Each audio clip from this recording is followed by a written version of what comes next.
जय शिवराय मित्रांनो, राज्य शासनाच्या माध्यमातून राज्यातील शेतकऱ्यांसाठी पुण्यश्लोक अहिल्यादेवी होळकर शेतकरी कर्जमुक्ती योजना 2026 ही योजना आणण्यात आली आहे.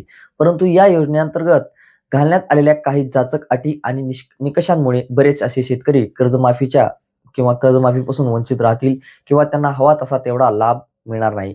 अशी परिस्थिती सध्या काय झाली आहे तर निर्माण झालेली आहे. या पार्श्वभूमीवर आपण पाहिलं आहे की आमदार रोहित पवार यांच्या नेतृत्वाखाली कर्जमाफीच्या निकषांविरोधात एक आंदोलन उभा करण्यात आलं होतं. आता हे आंदोलन मागे घेत असताना मुख्यमंत्र्यांसोबत बैठक करून हे मुद्दे त्यांच्यासमोर मांडले जातील असे आश्वासन देखील देण्यात आलेले होते. त्यामुळे संपूर्ण महाराष्ट्रातील शेतकऱ्यांचे लक्ष मुख्यमंत्री आणि रोहित पवार यांच्या बैठकीकडे सध्या लागलेले आहे.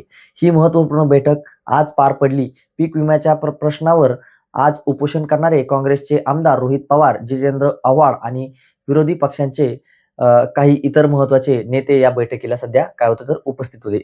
या बैठकीमध्ये 2019 मध्ये कर्जमाफीचा लाभ मिळालेल्या शेतकऱ्यांवर या नवीन निकषांमुळे कशा प्रकारे अन्याय होतोय हे निदर्शनास आणून देण्यात आले होते. तसेच कर्जमाफीच्या निकषांमध्ये कोणते बदल करणे आवश्यक आहे याची सविस्तर माहिती रोहित पवार यांच्या माध्यमातून मुख्यमंत्र्यांना देण्यात आली.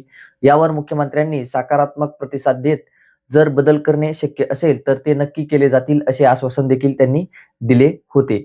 आता मात्र हे बदल करण्यासाठी परदेशी साहेबांच्या अध्यक्षतेखाली जी समिती गठीत करण्यात आली आहे त्या समितीसोबतच पुढच्या आठवड्यामध्ये चर्चा देखील केली जाईल.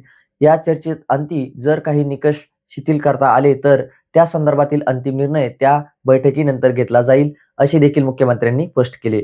याचाच अर्थ निकष बदलण्यासाठी शेतकऱ्यांना आणखी एका आठवड्याची प्रतीक्षाही करावी लागणार आहे. एकंदरीत जर आपण पाहिलं तर सध्या कर्जमाफीची प्रतिक्रिया युद्ध पातळीवर सुरू आहे.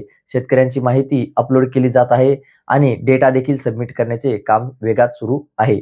योजनेसाठी निधी तरतूद करणारे विधेयक मंजूर देखील झालेले असून लवकरच राज्यपालांच्या स्वाक्षरीनंतर वित्त विभागाकडून निधी हा वितरित केला जाईल. आता सर्वात महत्त्वाचा मुद्दा म्हणजेच जर निधी वितरणापूर्वी या बैठकीमध्ये काही निकष उत्पन्न झाले नाही तर शेतकऱ्यांच्या खात्यात पैसे जमा होण्यास सुरुवात झाली तर या आंदोलनाची धार कुठेतरी कमी होऊ शकते. त्यामुळे या कर्जमाफी योजनेच्या निकषांमध्ये खरोखरच बदल केले जातात की ही योजना आहे तशीच पुढे रेटली जाणार आहे हे पाहून देखील अत्यंत महत्त्वाचे ठरणार आहे.